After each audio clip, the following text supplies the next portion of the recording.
خوجگی تخم پروری کلوب ناحیه وخش از کلانترین خوجگی‌های کشاورزی محسوب یافته، مساحت عمومیش 1500 هکتار را تشکیل می‌دهد. خوجگی مذکور و سمت اساسیش پختکاری و باغداری بوده، امروزها شودگاری زمین برای آمادگی به کشت بهاری ادامه دارد.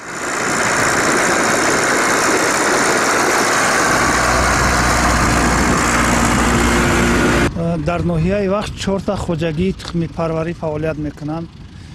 امسال بر ناحیه ما 11880 کیلوگرم تخمی نوعهای گندم گرام الکسیج وارد کرده شده است.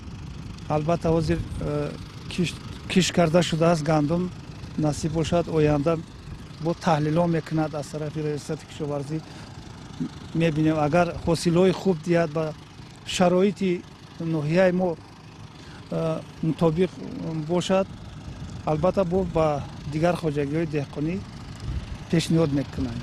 1050 هکتار نصیب باشد آینده کشتی پخته گذرانیده می شود. در این خوجگی یکی از نوعهای پخته قیمت بها نوع 9326 و کش کرده می شود. خیلی که در عرفیت میگن دهقان باشی شودگار کن. شودگار هم البته این یک خصوصیت های خود را دارد.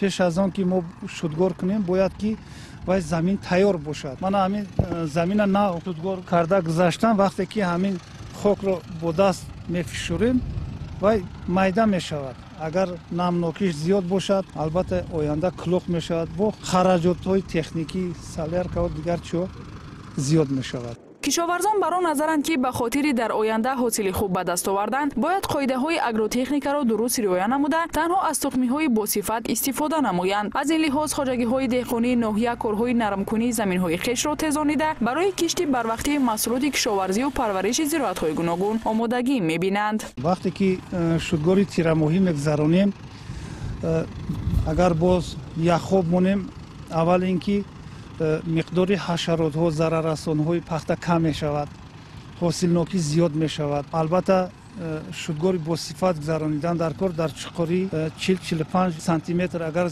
گذرانیم باز خوبتر و بهتر می شود.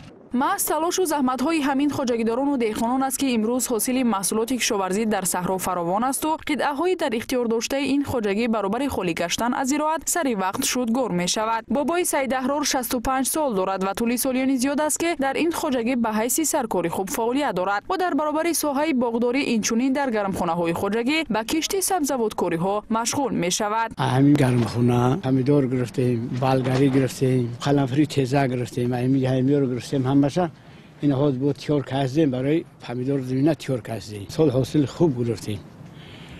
اینا با نصیب باشه که همین زمینه دم دادی چیکایی خوب میشه بعد بوم حاصل مثال یک نیو 10 میگیری بعد. او میگوید محصولات به مهنت حلال و زمین به کشتگردانی و استفاده سری وقتی کارهای اگروتکنیکی ثمر نمیدهد. به این خاطر خوجگیداران پیوسته در زمین زحمت میکشند. با همین راه و واسطه در صحرای این منطقه کار سرعت گرفته و بازارهای مملکت نیز با محصولات تر و تازه وطنی در دلخواه فصل سال تامین میگردد.